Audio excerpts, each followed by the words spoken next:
곧 예배가 시작됩니다. 온라인으로 하나님께 드리는 예배에 정성을 다해 임해 주시기 바랍니다. 온 가족이 함께 모여 거룩하게 예배를 드립니다. 부모가 아이들의 훌륭한 영적 교사 역할을 하시길 바랍니다. 단정한 복장으로 예배를 드립니다. 성경책을 지참합니다. 예배 10분 전부터 예배 준비를 완료하고 기도합니다. 올바른 자세로 모든 순서에 정성을 다해 참여합니다. 핸드폰보다는 TV나 컴퓨터 모니터로 예배를 드립니다. 예배에 집중하여 하나님의 은혜를 기대합니다. 헌금은 정성껏 준비해서 우편으로 보내시거나 직접 교회 사무실 헌금함에 봉헌합니다.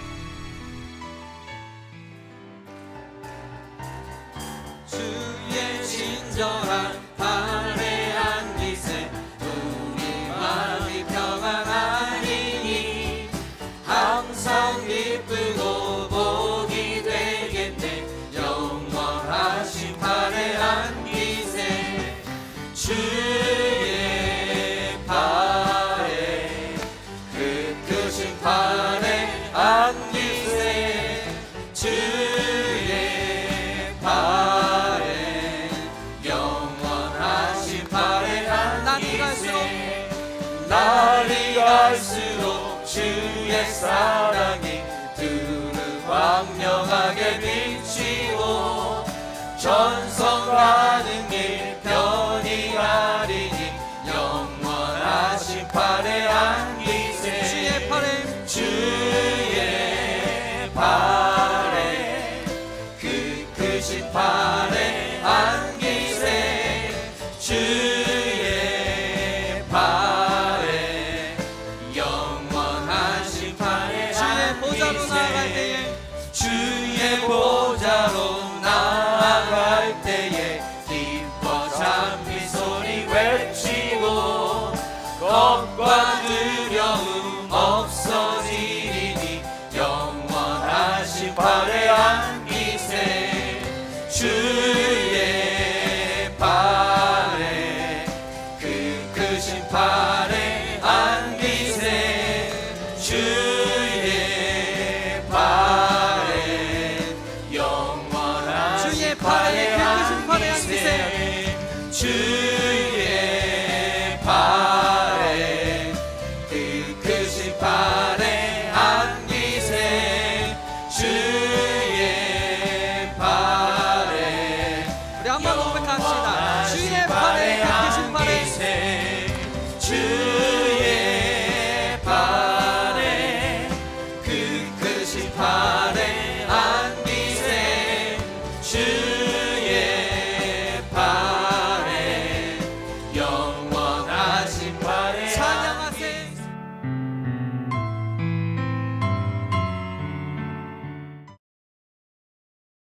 이 시간 찬양과 감사로 하나님께 올려드리오니 주님 받으시옵소서. 내가 너희를 지명하여 불렀나니 너희는 내 것이라. 그렇습니다 아버지, 저희 모두는 하나님의 특별한 자녀들입니다. 아버지 하나님, 멈춤의 시간들로 인해 저희들 참으로 많은 의미의 영적인 시간들을 보내고 있습니다. 주님 보시기에 너무도 게을렀던 것들이 보였고 주위를 돌보며 이웃사랑하기를 외면했던 일들을 깨닫고 회개하오니 주여 불쌍히 여겨 주시옵소서. 팬데믹의 광풍을 만나 처음에는 참으로 막막하고 두려웠지만 이제는 영안이 열려 하나님의 계획하심을 깨닫기 시작했습니다. 저희들 이제는 두렵지 않습니다. 하나님께서 일하고 계심을 믿기에 담대함을 가지고 앞으로 전진하고 있나이다. 아버지, 저희들 이제는 절대로 움츠러들지 않고 주님을 위해서 살고 싶습니다. 저희 그리스도나 감리교회 모든 지체들을 사용하시어 더욱더 주님 나라가 확장되기를 준비하고 있사오니 주님 사용하시옵소서.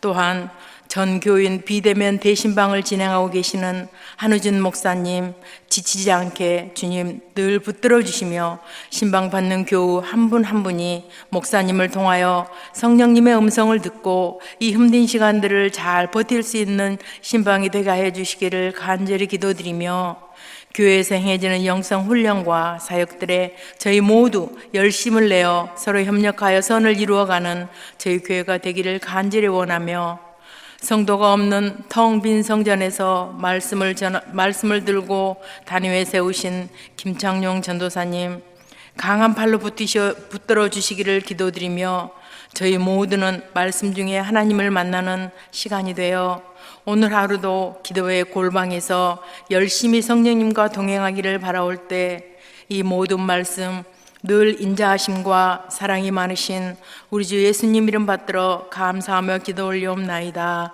아멘. 오늘 우리에게 주시는 하나님의 말씀은 예레미야 39장 1절부터 18절까지입니다. 함께 봉독하시겠습니다. 유다의 시디기야 왕의 제9년 열째 달에 바벨론의 느부갓네살 왕과 그의 모든 군대가 와서 예루살렘을 에워싸고 치더니 시디기야의 제11년 넷째 달 아홉째 날에 성이 함락되니라. 예루살렘이 함락되매 바벨론의 왕의 모든 고관이 나타나 중문에 앉으니 곧 네르갈 사레셀과 삼갈레부와 내시장 살르기민이 네르갈 사레셀은 궁중장관이며 바벨론의 왕의 나머지 고관들도 있더라. 유다의 시디기야 왕과 모든 군사가 그들을 보고 도망하되 밤에 왕의 동산길을 따라 두 담 셋문을 통하여 성읍을 벗어나서 아라바로 갔더니 갈대아인의 군대가 그들을 따라 여리고 평원에서 시디기야에게 미쳐 그를 잡아서 데리고 하맛 땅 림나에 있는 바벨론의 느부갓네살 왕에게로 올라가매 왕이 그를 신문하였더라. 바벨론의 왕이 림나에서 시디기야의 눈앞에서 그의 아들들을 죽였고 왕이 또 유다의 모든 귀족을 죽였으며 왕이 또 시디기야의 눈을 빼게 하고 바벨론으로 옮기려고 사슬로 결박하였더라. 갈대아인들이 왕궁과 백성의 집을 불사르며 예루살렘 성벽을 헐었고 사령관 느부사라단이 성중에 남아있는 백성과 자기에게 항복한 자와 그 외에 남은 백성을 잡아 바벨론으로 옮겼으며 사령관 느부사라단이 아무 소유가 없는 빈민을 유다 땅에 남겨두고 그날의 포도원과 밭을 그들에게 주었더라. 바벨론의 느부갓네살 왕이 예레미야에 대하여 사령관 느부사라단에게 명령하여 이르되 그를 데려다가 선대하고 해하지 말며 그가 네게 말하는 대로 행하라. 이에 사령관 느부사라단과 내시장 느부사스반과 궁중장관 네르갈 사레셀과 바벨론 왕의 모든 장관이 사람을 보내어 예레미야를 감옥들에서 데리고 사반의 손자 아이감의 아들 그르다랴에게 넘겨서 그를 집으로 데려가게 하매 그가 백성 가운데에 사니라. 예레미야가 감옥들에 갇혔을 때에 여호와의 말씀이 그에게 임하니라. 이르시되 너는 가서 구스인 에벤멜렉에게 말하기를 만군의 여호와 이스라엘의 하나님의 말씀에 내가 이 성에 재난을 내리고 복을 내리지 아니하리라 한 나의 말이 그날에 내 눈앞에 이루리라. 여호와의 말씀이니라. 내가 그날에 너를 구원하리니 내가 그 두려워하는 사람들의 손에 넘겨지지 아니하리라. 내가 반드시 너를 구원할 것인즉 내가 칼에 죽지 아니하고 내가 노략물같이 내 목숨을 얻을 것이니 이는 내가 나를 믿었음이라. 여호와의 말씀이니라 하시더라. 아멘. 오늘 우리가 함께 나눌 은혜의 말씀은 예레미야 39장 1절부터 18절의 말씀입니다. 오늘 본문은 남유다가 예레미야 선지자가 전해준 심판의 메시지를 무시하고 회개하지 않고 하나님께로 돌아오지 않고 계속해서 죄악된 길을 가다가 결국은 바벨론에 의해 망하게 되는 것을 보여주고 있는 말씀입니다. 사람이 하나님의 말씀을 거역하면 당장 망하는 일은 없습니다. 하나님은 죄인들이 망하는 것을 기뻐하지 않기 때문에 그들에 대해서 오래 참으시고 또 참으시고 기다려 주시는 하나님이십니다. 그래서 하나님의 말씀을 거역하는 자들도 일시적으로, 아니 심지어는 일생 동안 평안하게 살 수도 있습니다. 하지만 하나님의 말씀을 거역하는 자들의 종착지는 영원한 멸망인 것은 분명합니다.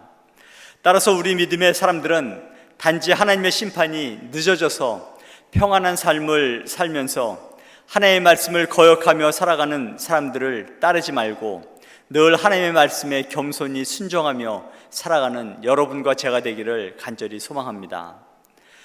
오늘 본문에서 보여주는 유다의 자존심이었던 예루살렘 성의 함락은 과거 이스라엘 자손들이 점령했던 그 첫 번째 성이었던 여리고 성을 연상케 하기도 합니다. 당시 이스라엘은 지금과 정반대 상황에 처해 있었습니다. 그들은 모두 하나님의 능력을 힘입어서 여리고를 향해서 진격했고 그 성을 수십만의 이스라엘 자손들이 매일같이 하나님의 말씀에 의지해서 하루하루씩 돌지 않았습니까? 그리고 당시 견고했던 그 여리고 성은 하나님의 명령을 따라서 외치는 이스라엘의 함성 소리에 의해서 결국은 무너지고 말았습니다. 그렇다면 여리고 성이나 예루살렘 성과 같은 그 장엄하고도 견고한 성이 이처럼 함락되고 만 것은 과연 무엇 때문이었겠습니까? 성을 지키는 여리고 성 안에 백성들보다 이스라엘이 더 강해서, 아니 예루살렘 성의 사람들보다 바벨론 군대가 더 강해서 무너졌겠습니까? 물론 이 역시도 배제할 수는 없는 그런 사실입니다. 하지만 성경이 그렇게 기록하고 있지는 않습니다. 여리고 성이나 예루살렘 성이 무너진 이유는 바로 그 성들이 죄악에 물들어 있다고 성경은 기록하고 있습니다. 그래서 그 성들을 치시기로 하나님께서 작정하셨기 때문에 그 성들이 결국은 무너졌다고 성경은 기록해주고 있습니다. 성경이 보여주는 이러한 진리는 오늘을 사는 우리에게 여러 가지 의미를 던져주고 있습니다. 그것은 바로 하나님 앞에서 죄를 멀리하며 악에서 떠나는 삶을 살아갈 것을 우리들에게 강력하게 권고하고 있다는 사실을 우리들은 기억해야 할 것입니다. 그래서 시편 기자는 시편 127편 1절에서 이렇게 고백합니다. 여호와께서 집을 세우지 아니하시면 세우는 자의 수고가 헛되며 여호와께서 성을 지키지 아니하시면 파수꾼에 깨어 있음이 헛되도다라고 기록하고 있습니다. 그렇습니다. 사람의 수고와 노력으로는 불가능하다는 것입니다. 하나님께서 세우시는 집, 하나님께서 지키시는 성은 누구의 집이며 어떠한 성읍이겠습니까? 바로 그 집이 바로 의인의 집이며 정직한 자들의 유하는 성읍이라고 말씀해 주고 있습니다. 따라서 아무리 화려하고 좋은 집을 세우고 또 견고하고 굳건한 성을 세운다 해도 그 안에서 악을 도모하고 죄를 고집하고 살아간다면 우리는 우리의 삶의 자리를 허망하고 부실한 기초 위에 세우는 것과 같다고 성경은 말씀해 주고 있습니다. 그것은 마치 모래 위에 세운 집처럼 하나님의 심판이 닥칠 때 그야말로 처참하게 무너지고 만다는 것이죠. 오늘 본문 1절과 2절을 보면 예루살렘 성이 함락되는 것을 보게 됩니다. 시드기야 왕 제11년 넷째 달에 바벨론이 예루살렘 성을 포위한 지 약 1년 반 만에 예루살렘 성이 멸망하게 됩니다. 오늘 본문에서는 불과 2절이라는 짧은 문장으로 예루살렘의 멸망을 말씀하고 있는 것 같지만 이것은 그렇게 놀랄만한 큰 사건이 아님을 우리는 알 수 있습니다.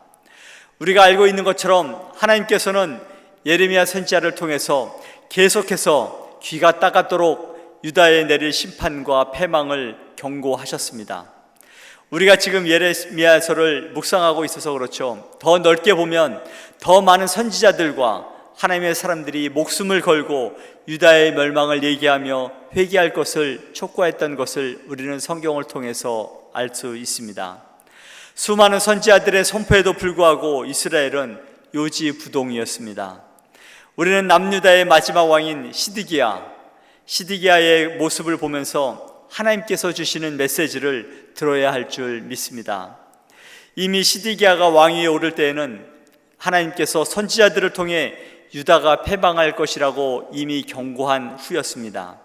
이 말을 다르게 말하면 유다의 패망은 인간의 힘으로는 돌이킬 수 없는 기정사실이라는 것입니다.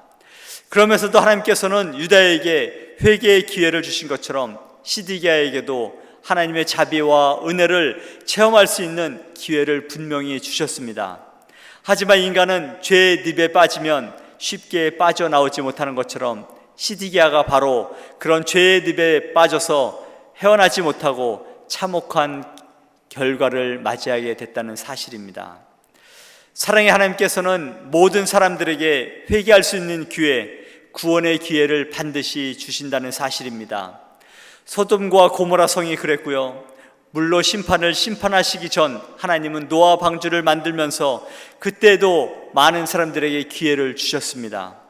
또한 로마가 멸망할 그때에도 수많은 기독교인들을 통해서, 그들의 입을 통해서 그들을 회개할 기회를 그들에게 주셨습니다.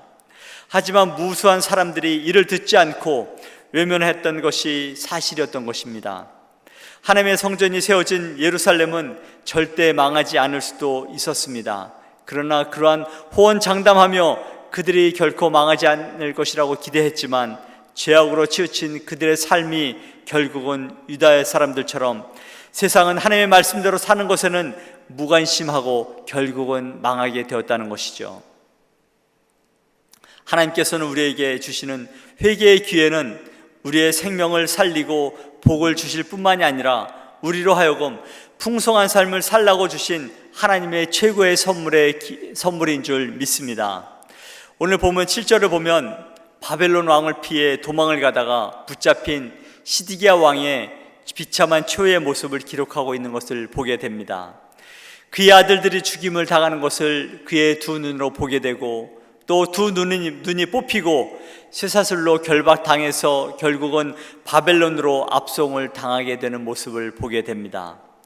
아무리 적이지만 그래도 한 나라의 왕인데 바벨론 왕은 최소한의 예우를 갖추지 않고 잔인하게 수치스러운 일을 겪게 하는 것을 보게 됩니다.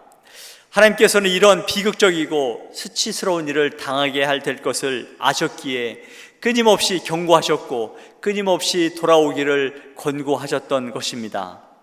성경은 계속해서 우리를 가리켜 세상의 빛과 소금이라고 가르쳐주고 있습니다. 그 세상의 어둠을 밝히며 세상의 부패를 막아서는 유일한 존재가 우리라고 성경은 우리들에게 가르쳐주고 있습니다. 또한 그렇게 되라고 성경은 우리들에게 말씀해주고 있습니다. 여러분, 소금인데 짠맛이 없는 소금을 혹시 보셨습니까? 그런 소금은 없습니다. 만약 그런 소금이 있다면 그것은 아무 쓸모가 없기 때문에 밖에 버려질 수밖에 없다고 성경은 가르쳐주고 있습니다. 그리스도인이 바로 그와 같다고 예수님은 말씀하고 있습니다. 맛을 잃은 소금이 밖에 버려지는 것처럼 그리스도인이 그리스도인답지 못하면 세상 사람들에게 밟힐 뿐만이 아니라 세상으로부터 외면당하게 되고 세상으로부터 버림을 받게 된다고 성경은 말씀해주고 있습니다. 베드로 사도는 베드로전서 2장 9절에서 이렇게 말씀하고 있습니다. 그러나 너희는 택하신 족속이요 왕같은 제사장이요 거룩한 나라요 그의 소유가 된 백성이니 이는 너희를 어두운 데서 불러내어 그의 기이한 빛에 들어가게 하신 이의 아름다운 덕을 선포하게 하려 하심이라고 말씀하고 있습니다. 그야말로 우리 믿는 사람들은 누구에게도 비할 데 없이 거룩하고 존귀하며 특별한 존재들이라고 말씀하고 있는 것입니다. 사랑하는 성도 여러분, 우리는 하나님께서 죄악 가운데서 불러낸 거룩한 사람들, 어두움을 밝히는 사람들, 세상의 아름다운 덕을 선포해야 되는 사람들이라고 말씀해주고 있습니다.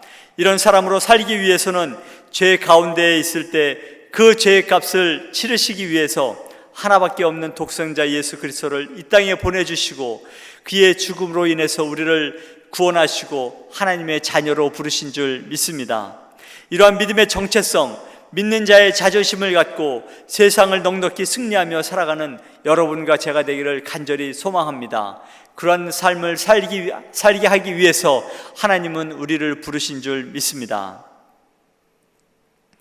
우리가 이러한 그리스도인으로서의 신분 의식을 갖고 거룩하고 영예로운 정체성을 잃지 않고 살아갈 때 하나님은 우리를 그리스도의 믿는 자로서의 삶을 살아가도록 이끌어 주실 줄 믿습니다.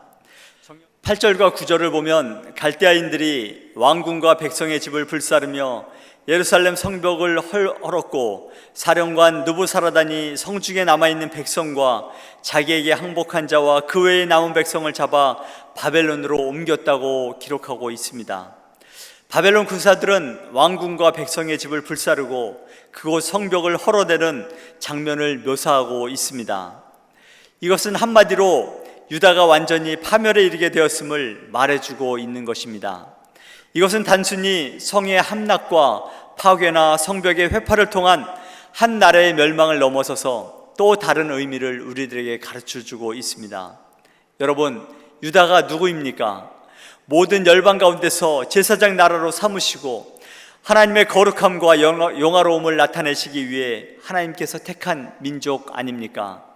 어찌 보면 하나님의 자존심과도 같은 이스라엘이 무너지도록 내버려 두셨다는 것은 죄로 인해 회개하지 않고 돌이키지 않으면 아무리 하나님의 택한 백성이라 할지라도 하나님의 형벌을 피할 수 없다는 사실을 우리들에게 가르쳐주고 있는 것입니다. 담임 목사님께서 설교 중에 산에 다니신 얘기를 하셨는데요, 요 며칠 산에 다니면서 보고 느낀 것이 있습니다.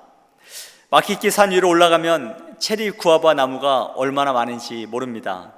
지난주까지만 해도 등산로 바닥에 구아바가 많이 떨어져 있는 것을 보게 되었는데요, 좀 과장을 해서 표현하면 등산로 바닥이 구아바 반, 흙 반이라고 할 정도로 정말 많이 떨어져 있었습니다.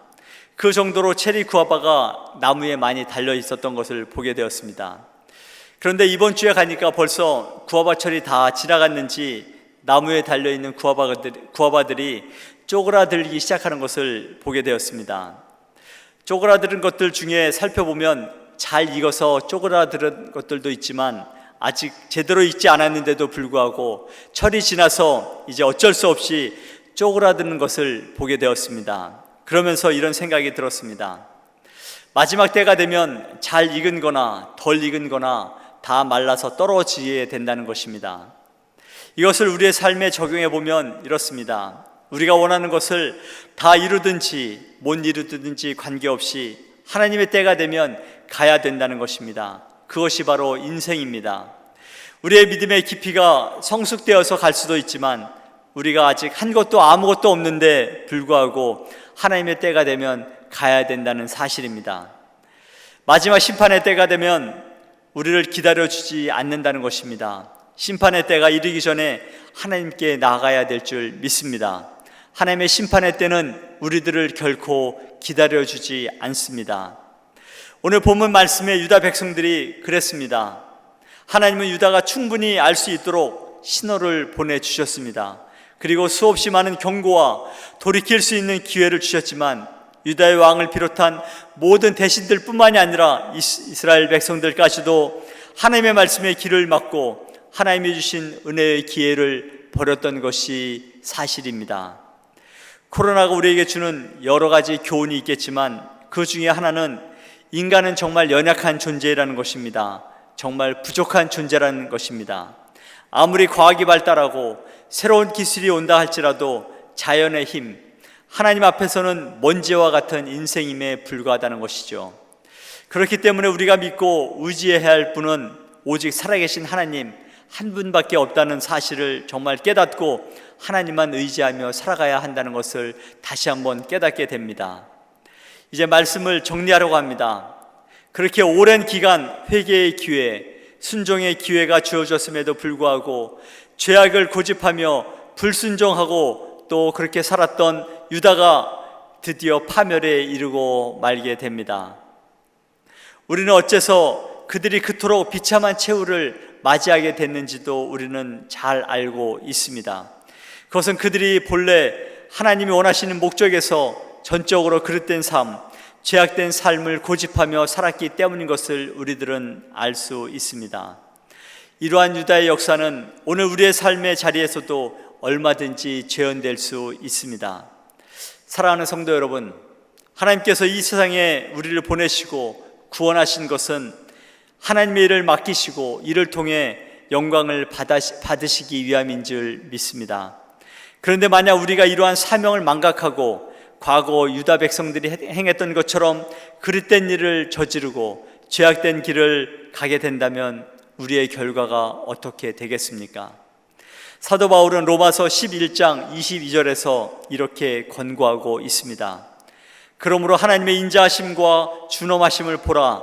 넘어지는 자들에게는 준엄하심이 있으니 너희가 만일 하나님의 인자하심에 머물러 있으면 그 인자가 너희에게 있으리라. 그렇지 않으면 너도 찍히는 바 되리라 라고 권고하고 있습니다. 오늘 말씀을 통해 유다의 실패와 패망으로 사는 인생이 아니라 늘 하나님의 말씀을 붙잡고 하나님께서 우리 각자에게 주신 사명을 생각하며 그 사명이 무엇인지 늘 깊이 있게 묵상하면서 날마다 순종하며 하나님의 말씀을 붙잡고 살아가는 여러분과 제가 되기를 간절히 소망합니다.